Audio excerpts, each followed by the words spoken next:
GM, sir, give me a second. I got to tweet this out real quick. Dude, did you just do that? Like, I'll let you explain it to me in a second because your panda, I love that hoodie.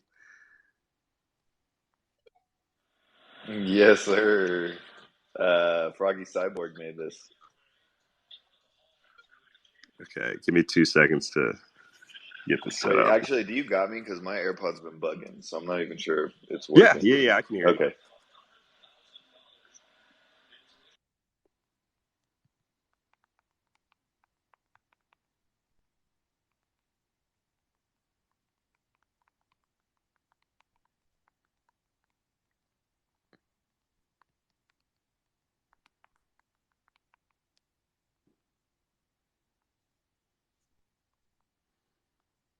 Okay, boom, tweeted it out. Give a quick retweet on it from the LedgArt account.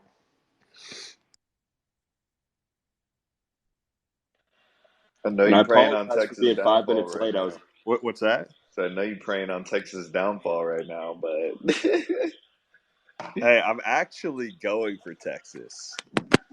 just because you Dude, won here's the someone. deal. Oklahoma State fans, well, first off, they don't even deserve to be in there, right? Like they do not deserve to in the first place. They robbed OU in that game. The refs did at the end. That should have been a dub. And OSU fans are the type of people where, like, they will take the most lopsided, like, I think OU versus OSU, it's 100, like, give me a second. OU OSU football record. Bro, did you see one of the frats killed like a longhorn before the game? No, really? Yeah. Yeah, that was like yesterday. That sounds like some Oklahoma State shit, man. Yeah. Um, okay, so it is currently 90 to 19 to 7, and they call that a rivalry.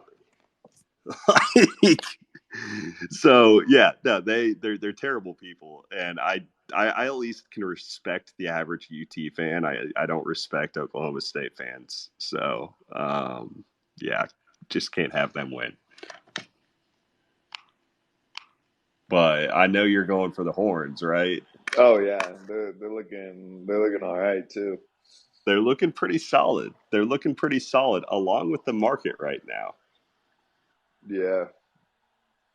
Like the market has been pretty nice the past week. It's been fun. Finally, like things are fun and things are moving again. So what all is good at like the Froggy Cyborg thing? That's not an actual like collab with the pandas, is it? No, no, he's doing this for um Hero or Hero, however you want to Oh, pronounce for it. Yeah, he's heroes like Wag Me, Meow, Cat, Girl, whatever thing. that girl thing. Yeah, that's exactly what this is. Wait, so do you get tokens by making your PFP do that? um, you know, I just trying to support a little bit where I can. You know, Okay, one of the things you're gonna have to break down to me that was a meta that I completely missed. What the hell is the portal coin thing? funny. I don't even want to Wait. know. I You went out it, on me for a second. Okay, you're back. Because I feel like out of nowhere one day I just started getting tagged with portal coin on everything, so I muted the word portal coin. And I found out it was like a legit project later on, but I was so annoyed by the marketing tactics, which obviously it worked because it got their name out there. But I was so annoyed by the marketing tactics that I just muted everything to do with it. I'm like, I can't participate in this. no, same, and I'm doing the exact same. Uh, I don't even want to. I didn't even go to their website or read anything. You know, who knows? I could be fading generational wealth, but this, like, I am just simply not going to participate in whatever the fuck they're doing just because of how annoying their marketing is. So just like you said, yeah, I don't even want to know. I don't know what it is. You get all I know is you get points by tagging Portal in whatever post. It could be like, and people are now like doing clickbait ass shit and then tagging Portal too. Like they'll make like a fake headline. I don't know. Either way, I agree with you. It's irritating. I have no idea what it is, and I honestly don't care too. Yeah, dude, that was my thing. I was like, Rooster will tell me straight up if this is actually something worth looking into or not.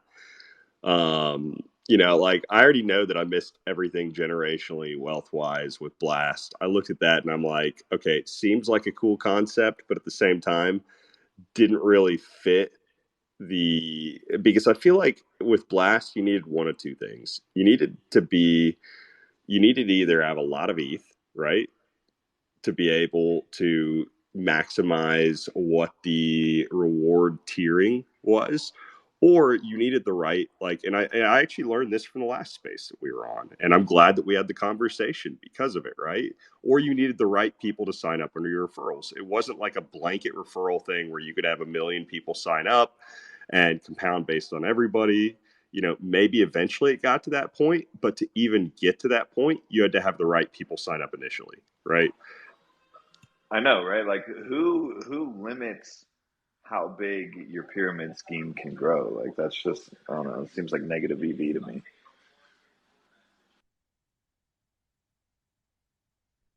That was the thing with that. I was like, okay, I don't really feel too much FOMO as far as like that's concerned, but it's cool. I like seeing that people are doing that. The only thing not cool about it, which I still can't believe, I think it's just because of the names that were trusted in that space. They were like, yeah, withdrawals don't even open until March. It's kind of 100, like 200 IQ move. If you think about it, like they're guaranteed to have that TVL up until then and give themselves a little bit of a runway as far as development on everything else. Yeah, and I mean honestly, it's probably safer for some depositors not to even have access to their ETH if we're being, 100% honest. It probably will Yeah, save them from you're themselves over right. the next 6 months. You're Honestly, right. it There are would a have lot of there are a lot it of would have people. saved me from me. I am one of those people this past week. I blew like all my shitcoin money quickly. Uh, Oh no! In which shit coins? What happened? um, DevRug, which that's always a risk in Which one was shitcoins. that? That was the That wasn't the bananas, one you DM'd me unfortunately. to say it was Yeah, it going to be was. generational wealth, was it? No, I didn't. I just said throw dust, Okay, and okay. I said throw You dust. I'll said get back to you, generational wealth. Check the DM. Maybe I did. Maybe I did. Dude, it was a good meme. Like they had me fooled, dude. They had me fucking fooled. Nah, yeah, Dev ended up rugging. So yeah, I wrote that off already.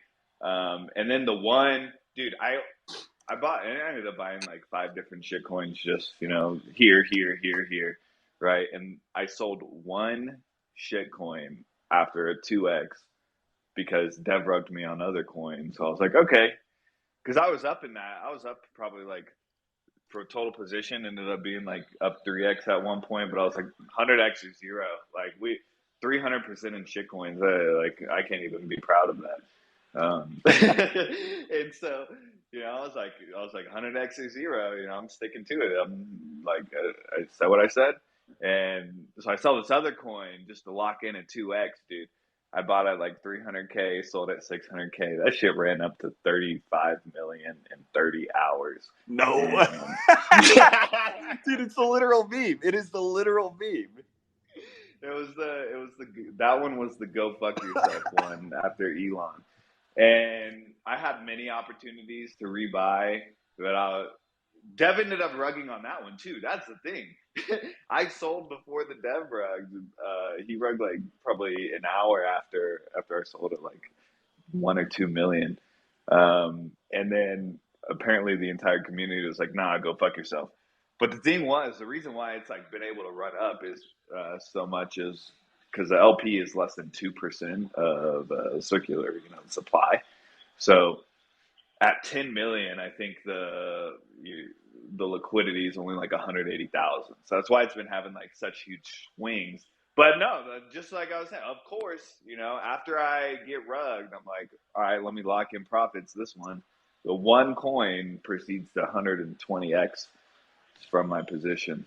So And that I one was mean fun. that is the rule, right? Like not the exception. That is the rule. That is the rule. It's always the one you sell. The rule will be the ones you hold will go to zero, Yeah. and the ones you sell will 100x. Like it is that simple. Um, so dude, the funny thing for me, so earlier this week, or like actually last week, dude, I had a really good week trading wise. Like I was up like 50, 60 grand, and I was feeling really good. And then at the beginning of this week, dude, it just felt like everything that I was sharing, immediately, like, would mark a Pico top or Pico whatever. And I just got in this funk where I'm like, as I'm sitting there watching some positions bleed, I'm like, I'm not going to tweet for a couple days. Like, fuck this shit. Like, I'm going to recenter myself, completely unplugged from Twitter because I like this is messing with me because it becomes a mental game at a certain point, right? Where you're like, okay, you do whatever and you start to think about something jinxing it, like inevitably it will. It throws you off as far as your decision making, whatever your process, your plan is. So I just like unplugged for a minute. I'm like, okay, you know what? It is what it is. I'm gonna reset. And like it worked. I was able to make some better decisions, made some trades where, believe it or not, like if a trade happens on an exchange and you don't tweet about it, it still happens. And there were trades that happened that I did not tweet about that I did well, right? So like, I mean, heck, I'm in several of those right now. And, like some of those that are running, you're like, like feels a little bit late in the game to really mention it. So, retroactively claim the clout. But, yeah, so that was one of the things where I was this week, dude. I was just like in a funk. Like it hits you sometimes, and I was in a funk. I was debating whether or not to go to Basel next week. Still, I just 100% committed. I'm flying in. I'm pretty sure, unless somebody convinces me last second that Wednesday is worth coming. I'm flying in Thursday, leaving Sunday. So that's the current schedule right now. Hyped about it. Um, so yeah, that's the game plan at the moment, at least. So yeah, like that's actually why I was 5 minutes late. Excuse me, 5 minutes late onto the space. I was talking to the guy that I'm gonna crash with that lives up there, and kind of game planning everything around the week. Talking about some of the stuff that he's got lined up also, so that's going to work out. But yeah, I'm hyped about it. I think it'll be, it's one of those things. It's just good to get out of your comfort zone every here and there and go meet, see people, because the people that understand you the most are the DGens that are in this space. And it really is just a different level of connection going to some of these types of events, right? Like, I think that's something I highly encourage people to get out there and do that if you're plugged in to this industry. It's by far the best way to network. I mean, these spaces, doing whatever else, and the Telegram, Discord, whatever you're on, the DMs, like they work, but they're not the same as going to a city and watching your buddy's girlfriend break into a locked parking lot where her car is stuck and like breaking it out basically, and then giving you a ride home. They don't replace that type of experience. No, you're 110% correct.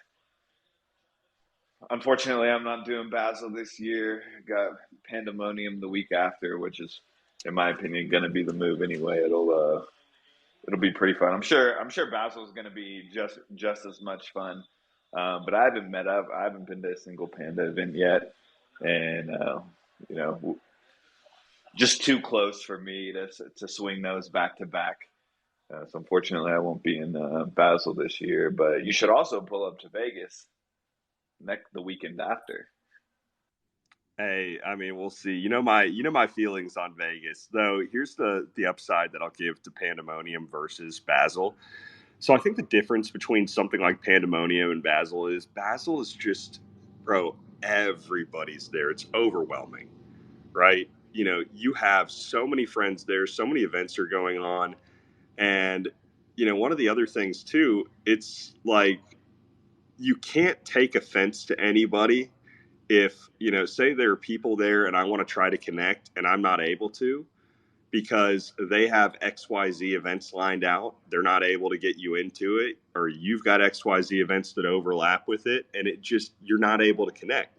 So you physically, it's almost overwhelming to a certain extent. And then on top of that, Miami is a shit show that week. It is the worst week of the year to be in Miami. Like, it's the best week, but it's the worst week. It is like being in New York for New Year's Eve, right? It Bro, is. it's literally fucking $120 and the hour Uber ride with the fucking worst Uber driver ever that won't stop complaining about literally everything just to get to the beach Well, from Wynwood. that's the other advantage of crashing with my buddy is he has vehicles that and he's sober. So, if there are certain events that we can get to that have any type of valet, which, you have to check ahead of time, but even that situation is a shit show. It's almost cheaper to be able to do that than it is to Uber to a lot of these certain things. But, one way or the other, it's not easy, right? Like, that's the point. Um, and there's always going to be somebody way more important at whatever events. So if you think that you've got a reservation, say at a restaurant, and you are hyped about this, you've got it booked, you've got it planned, don't count on it or don't count on it being on time on the restaurant side because there's going to be somebody more important that gets there before you do that will like push you back. I've had that happen multiple times, right? So it's just one of those things where, again, it is fun and it can be, but Pandemonium, you're with a select group, right? Everybody's together and everybody's there for the same purpose, same party, same event. And I just feel like it leads toward it being a lot easier to really connect on a deeper level with a larger group of people versus like spreading yourself thin at a lot of different events. Yeah, definitely both have upsides. Had a great time last year in Basel. Ended up meeting a lot of people, going to a ton of events. Like we rolled with a great group. It was me, B Ways, BTC, Nelsonius, um, and Kloss from PA. A couple other the PA people and some SEALs as well. And OXD, he was into goblins and stuff at that time. So yeah, we ended up going to a lot of events. D God's event too. It was a great time. Met a bunch of people like Farouk, Thread Guy, at some of the events.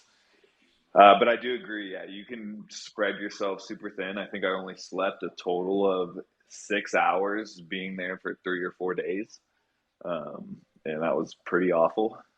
Actually, very awful. I don't ever want to do that again. Part of the reason I'm also decided not to do that and Pandemonium the next weekend because I already know Vegas is probably going to be a shit show, especially with BTC coming.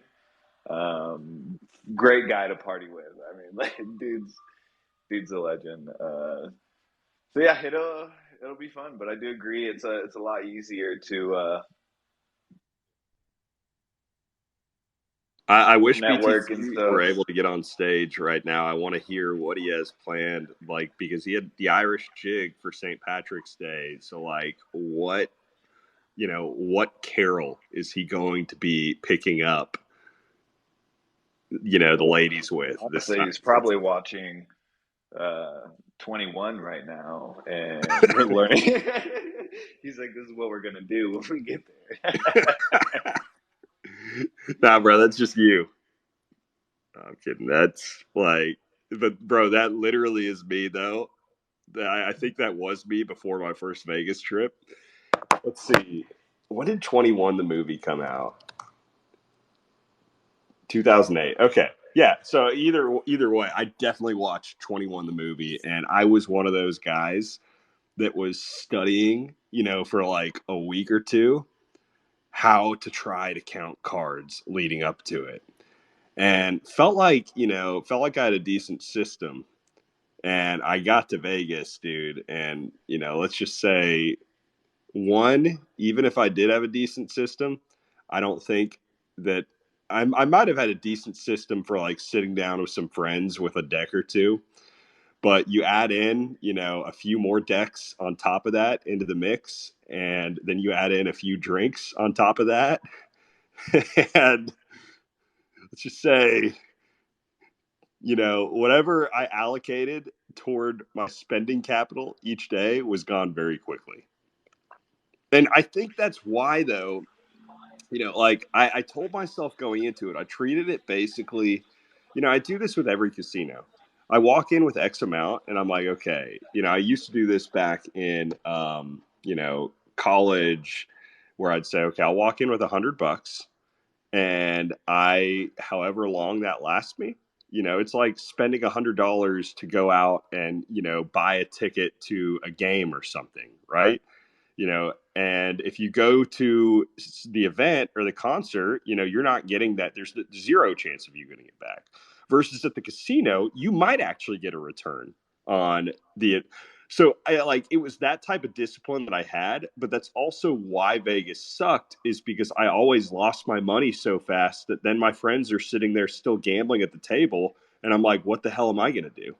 Right? Like so it's definitely not the mindset that you have to have. You either have to have the skill set or just the effort mindset to really, I think, be able to push forward with that. There's only so many clubs that you can go to in a row for me without it like really burning out. So So first time I went to a casino, shortly after turning 21, with my girlfriend and I. So, a little bit intimidated when we initially get there. So I end up just sitting at a blackjack table with no one else there, right? And was just playing table minimum. And I was up, a decent amount actually. I was running pretty hot as I first got there, and this dude just walks up and he's like, "You running good?" I was like, "Yeah." He's like, "Okay." Pulls out like 20 grand out of his pocket, and then puts like 8 grand down on the first hand, loses it, doubles it up, loses it. It's like, all right, walks over to the next table, pulls another 20 grand out of his pocket, does the same thing. I was like, oh, it's like, oh, Jesus. And then so my girlfriend, noticed I was doing pretty good. So she was like, oh, I can do this. So I taught her, basic blackjack strategy. This was on the first day. We end up going to bed probably 3 or so in the morning. I wake up at like 6:30 and I roll over and she's like playing blackjack on her phone for practicing. I was like, oh Jesus Christ, what have I done? man, yeah, dude, that's the thing. Vegas can be a really good time, but you're always going to run into those type of people too, right? That are going to be the ones that you know. I guess they've got they walk in and rather than $100, maybe their cap for what they're going to lose that day is 100,000, right? Like, and they're going to walk around, they're going to drop it, they're going to feel nothing at the end of the day, right? I mean, it is what it is, right? Like different people have different vices, and that's one that I somehow have managed to stay away from. So I don't know, man. I don't even try to get myself wrapped into it because, like, again, that's the two things with Vegas. It's just pure, like, why in like, yeah, you can connect well with people from it, but it's just too concentrated for me to be able to really go out there and make the trip. I mean, one of these days, I'm sure I will be dragged into an event there, but I will try to fight away from it. No, I don't think there's going to be too much like casino type deals. They got quite a few things lined up, plus the UFC event as well, and then Pandemonium, and then Dre's After Hours after that.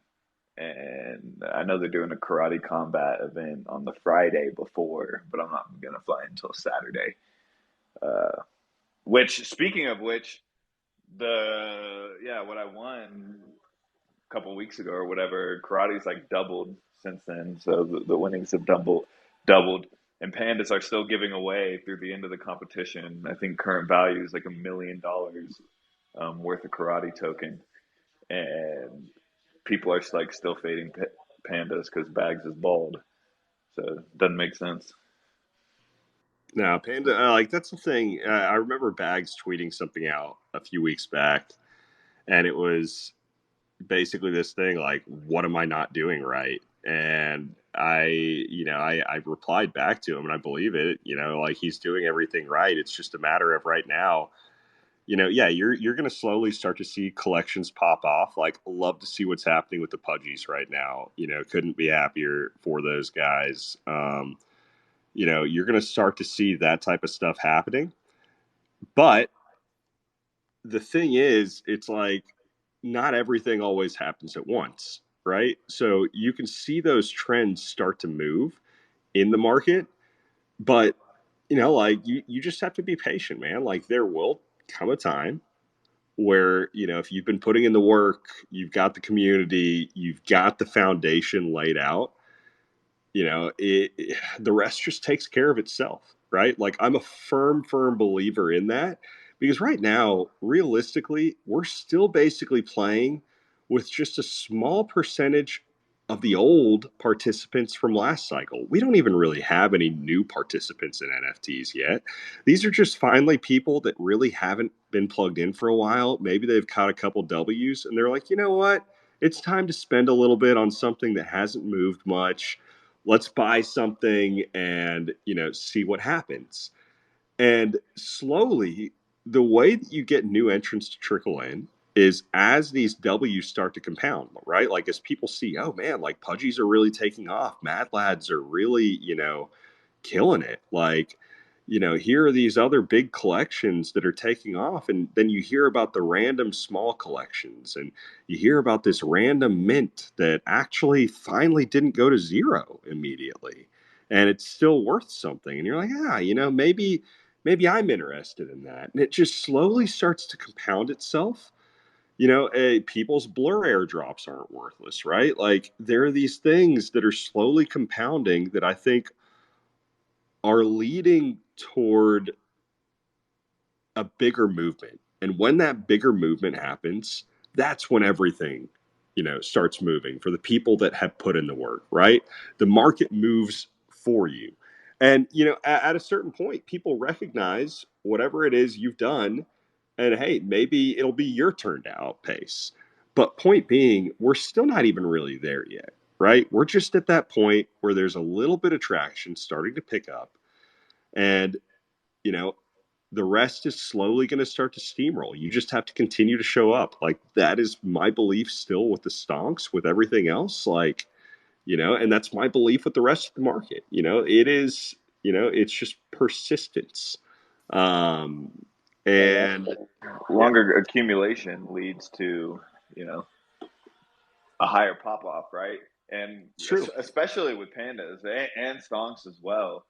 My whole bear market strategy is, trade things I don't care about to stack more stonks and stack more pandas. So I'm honestly not upset in like the lag of, positive price action because I'm still trying to stack more pandas. I've I've won more money just being a holder than I've actually spent of my own on pandas, not even including, being in early and, the gains off, just the NFT appreciation. Like I agree with Bags. And I agree with you as well. Like, there's nothing he can do any better, killing it exactly how it is. Um, I hope whales wait to grab some because I want to accumulate more personally. I'm trying to get at least 10 that I hopefully will lock away and just not pay attention to. It's hard to. I've been I've been struggling not selling my lad this past week. It's that's a it's like a 10x hit. Bro, I I bought would it. just the more that I've heard about lads and their integration with the backpack exchange and everything coming up, I would keep your lad. That's what I'm saying, dude. But I'm struggling not taking profits after a 10x. Like, I think I bought a lad for $1,000.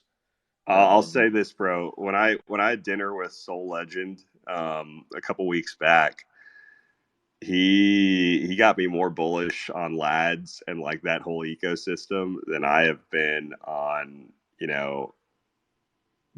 stuff in a long time. I'm really bullish on Armani and Tristan and what they're gonna like. Here's the deal: I'm mainly bullish on the exchange that they're building and what everything with backpack, and they already have funding secured. Everything like that is already lined out, and lads are basically just the proxy bit, right?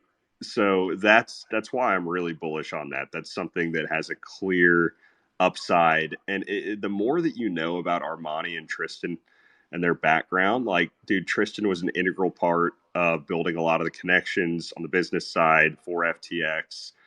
I for like Armani was basically the dev god for a lot of different soul projects, as well as a lot of the different infrastructure for FTX as well. So you just look at some of that combo effect, and it's like, dude, they are going to build something really big with that exchange. It is going to happen. Like, I would, I That's what I'm saying. That's the problem with only ever buying one NFT, and that's it's completely my fault because Oh wait, shit, we just broke above 39K. whoop whoop. So love to see it. Love to see it. Yeah, this is a major levels coming up Oh like yeah. right now, right now. I mean, hey, I'm not gonna jinx anything. I'm not even gonna say it right now. I'm not trying not to say it. Let's get back to Yeah, lads. let's But just pretend nothing's happening. Pretend thanks for nothing's the happening. announcement. Um, but yeah, I bought a lad because I did want to be exposed, to at least one of the top Solana projects. Even though I had been rugged previously about 50 times on Solana, so I had a bad taste in my mouth. But I only ended up buying one, and I thought a couple times. I went shopping a couple times. I actually wanted to get a Lassie, but then the Pandament happened on Solana, so then I spent like my 250 soul on all on pandas, which is Yeah. never a bad move, and I ended up minting the alien, so still up massively on that. But I didn't ever go back. I knew I'd been known Armani was goated. Like, obviously no one knew about the exchange until like Breakpoint or whatever it was. But I knew they were gonna do great things. That's why I wanted to be a part of their ecosystem. But fuck, I'm shooting myself in the foot for not for not buying more. Uh, and I completely faded Solana meme coins. I was like, Hey, shit happens, man. Like, if we sit there and count all the missed opportunities, we could write novels. But yeah, so anyway, like, it's encouraging seeing a lot of that type of stuff slowly start to be built up. And I think you let winners run right now. We're in that type of season where you let the winners run if they have something solid fundamentally that's really driving that as a catalyst. Whether it be NFTs, coins, whatever the heck else it is. I mean, yeah, like obviously It doesn't hurt to take some profit along the way. But that's one of the other things too that I honestly think is really important is the practice of taking profit, because if you are able to exercise that discipline now and learn to kind of like just shave a little bit off, have some type of system, and be able to accumulate that dry powder, guess what? Whenever the next opportunity, like what you just mentioned, pops up that you weren't even aware of, you've got dry powder to be able to spend on it. So, there is a healthy balance across the board for that type of stuff. And yeah, it's cool, man. Like that the market's finally just moving in that type of direction. It's fun. It is fun. So Eddie, welcome up to the stage. Welcome back, man. How are you doing today? Doing good. Just in the middle of studying for law school finals, so bleeding my eyes out a little bit. Other than that, doing great. um, but yeah, dude, like I'm also meanwhile focusing pretty heavily on like, well, one, glad that ETH is ripping in large part because Bitcoin's ripping. The whole market's moving up right now. Great, and that always for us NFT traders tends to mean some positive stuff too. So I'm excited. I'm happy. Bags are up. Life is good. Dude, price go up, NFTs goes down, price go down, NFTs go down even more. Well, I mean, like, the answer is while the price is moving pretty aggressively up, yes, people do tend to liquidate their assets, like at that time. So, like if Solana's ripping, like when Solana was ripping, a lot of the Solana projects retraced or like price corrected downwards. But then as soon as Solana stopped, right? Like as soon as Solana stopped ripping, so it went from $20 to $60, and a bunch of those NFTs, went down in Solana value. As soon as Solana collected itself and was like, all right, guys, I'm done running from now. I'm just going to hang out here, crab for a bit. All of all of the Solana projects went to like their yearly all-time highs in Solana price. So Solana was at its yearly high, and the price of the Solana NFTs also went to like gigacent, right? That's how you have Mad Lads go from like $1,500 to $10,000 in 3 weeks. So yeah, even though it might suck in the short term, and like especially on Solana, I told them, I was like, hey guys, just so you know, while Solana's ripping right now, just get ready because all your NFT bags are about to send. They yelled at me. They're like, haven't you looked at the charts, Eddie? You have no idea what you're talking about. Meanwhile, a week later, all of their NFT bags sent to high hell, and it's just like this is how this works with NFTs. Which is the reason why they are an investable thing. Like if they weren't, if this didn't work, there would be no whales in it because the whales would just collect the coins and they'd say forget the funny cartoon pictures. But the reality is, it does work. So that's why there are whales in it, and that's why they put so much money into these things because that thesis plays out, and you see it on penguins. Penguins finally got the boost of ETH going up and then crabbing, and you see the penguins shoot up. You see the same with Mad Lads. Like the winners will win, and like you were saying, Kaleo, let your winners run. The bigger, like the better the project is on its respective chain, the more it's going to benefit from ETH running. So I actually like a lot of people will look for the fourth or fifth or sixth tertiary project, whatever that's going to actually do well. A lot of times, just like forget that and consolidate your bets onto what's actually the best in its respective ecosystems. So I don't know. It's got me excited. I'm also farming the shit out of Blur right now, or at least I'm trying. Um, so we'll see. I think that's probably like everyone. Basically, I feel like a lot of people are sleeping on Blast. Like yes, Blast TVL has gone through the roof. I get it. The whales understand. The average consumer does not, though. Like and my referral link, if anything, is very indicative to me because I went through all of my referrals, and it's like maybe 3 people put in 95% of the referral ETH, and everyone else is putting in like $20 because no one else trusts it. So it's just like, yes, the whales are going to probably print off this and do well, whereas everyone else will be like, wow, this was an opportunity that we slept on. And it's just like the same narratives play over and over again.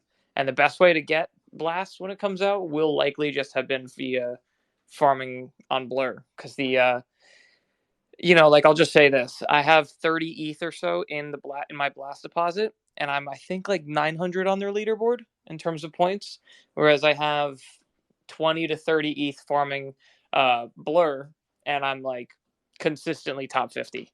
So in terms of where you stand relative to others, Blur is not even close comparatively, and it's the opportunity is there, and it's just like that. This one smells like one of the biggest winners that we're going to see next year. So I don't know. I'm excited for that. Other than that, Rooster made a yeah, good point though earlier, Eddie, where I was joking around about it. Like here are the things that I said for it. Like I think it's going to be big, and I think I realized from the conversation earlier that we had a couple weeks ago. One, it will be big. Two, it didn't really fit. You know, I don't know. It wasn't a fit for me. But that doesn't mean that there aren't opportunities, right? Like there are going to be opportunities that are fits for people across the board. And all because something isn't something where you feel like, oh, this is something I really want to spend time, capital, whatever toward. It doesn't mean that it's something that is going to be faded and it's not going to end up working out well. The thing Rooster said that I think is actually laughably true toward it. Not only are people farming with that, honestly, at the same time, they're also protecting their ETH in a sense by not being able to withdraw it until March. So, like, the market looks pretty dang bullish. And, there are a lot of people, when you have that dry powder just sitting there, it can be easy to make some dumb decisions. And this is probably one that's going to end up paying off. So, from that sense, it's a little bit of a safer bet, I think. Um, you don't have access to the capital, and as much as that might be a bad thing for some people, it can definitely be a good thing for some people as well. yeah, and I'll just say the expectation from like early predictions is that whatever you put in to blast at the beginning, like now, every minute that goes by, your expected return on blast goes down because it's just less time that you have to be getting spins effectively. They're rewarding the earliest depositors the most with spins, just because there's they've been in there for more time. But the expectation is that the more, how do I say this, that it is going to be probably in the range of like 25 to 40% of whatever you put in is what you'll get roughly in terms of USD value as blast tokens based off of people's rough calculations. So just like consider you get, whatever you put in plus like 20 to 30%. That's the anticipation, which I think is great. I think like it might actually undersell that actually might be a low ball. I think it could actually do up to like 70 to 100% if market timing is good. Um, and then as for there's like, because there's three ways, and then you also get blast staking, which blur staking, and if you stake $1, the expectation there is probably like a 100 to 200% return, just because that's a higher level of risk. And then of course, like, blur farming itself is likely the highest EV in terms of like dollars spent versus money you get back, but that's also because it's the hardest and most difficult to accomplish. So that's kind of like how things are looked at least in the blast eco. But there's so many, like you said, there's so many other opportunities to consider. So it's one of those things where you know it's a long game, and if you are low on liquidity, it's probably not the game for you. This is a game that will very strongly favor whales or people that have, at least, to be honest, like $50 to $100,000 worth of spare ETH that they can kind of play with and farm with. So that's kind of, at least that's where I'm thinking. And also Kaleo separately, DM, because I'm curious on something. Okay, But yeah, yeah, I'll check it out. Like even like I brought up the hyperspace thing last week. Like I ended up getting 162 AVAX from that season one from a few weeks where that's not bad. yeah, and that was more from the ref side of things. Like I think Minister of NFTs got like over 600 AVAX. Um, he just, dude, he referred a bunch of whales. So they had like one bucket for referrals and one bucket for trading points. So the people with trading, and I think there were equal buckets on each side. So it was like a 50-50 split. So the trading points, I forget how it calculated out, but I think they got a healthy amount toward the top for farming as well. And now for season 2, 100% of that AVAX is going to be put toward the trading points. And I even think at little things like that. Like, I didn't think that they were going to drop that much, man. I really didn't. I was expecting to get like 10 or 20. I don't know. I didn't know what it would be worth. I was kind of like a little bit pessimistic toward it, but ended up being good. And, I look at things like that where you're like, how do you get ecosystems kicked off?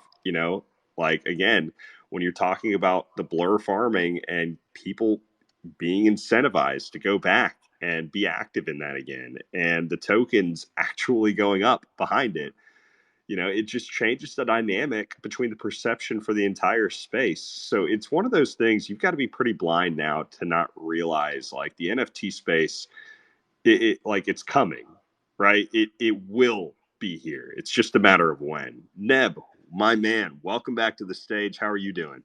I'm doing okay, Kaleo. Thanks for checking in on me. It was a rough November from my beloved Detroit Pistons, which I'm just going to address right now so you don't roast me for it. Bro, I was going to get to that. I was going to get to that. I knew you were, so I fired the shot before you could fire the shot. So I hope I was. It softens the blow. I don't know. I'm thinking about going to the game tonight. Anyway, what my man Eddie was saying. My man, hey, quick pause. My man preseason said the Pistons were going to be like the Thunder. They're going to be at the top of the league. They are coming. They've got the squad. All right, pause. I'm done roasting. There's only so much pain one man can take. Thank you. It hurts. I don't know. We'll be spoken as a true OU fan, bro. We'll revisit this in a couple years. That's all I'm saying. Like, that's all. No, but what Eddie was saying about like needing like 30 or 50 ETH to like be able to properly farm something or farm an airdrop, that's kind of like what I've been thinking and how I've kind of survived this bear market by not having access to capital, by putting everything into NFTs that are not as liquid, is kind of how I've survived by not being an idiot. So yeah, I just wanted to agree with what he was saying and see if you had taken the Futureverse pill yet with the expected airdrop for fluffs and everything. Are you asking me if I've taken the Futureverse pill? I'm asking everybody, bro. Kaleo, I know, was not a. Wait, guys, pause real quick because there's a slight chance we might get rugged. My other phone, I just checked it. I was like, oh, the host is having connection issues. What's going on there? My other phone, apparently, while being plugged into the supercharger, is currently under a heat warning. So I am putting ice packs around it right now and praying that before the time that it says you've been disconnected for too long. I think we're going to get rugged. Thanks, Kalei. So anyway, like, it's on a temperature warning. We will see what ends up happening. And heck, this phone's at 2%. I need to plug in it. Like, damn, what am I doing right now? I'm sorry. I'm running all over the place.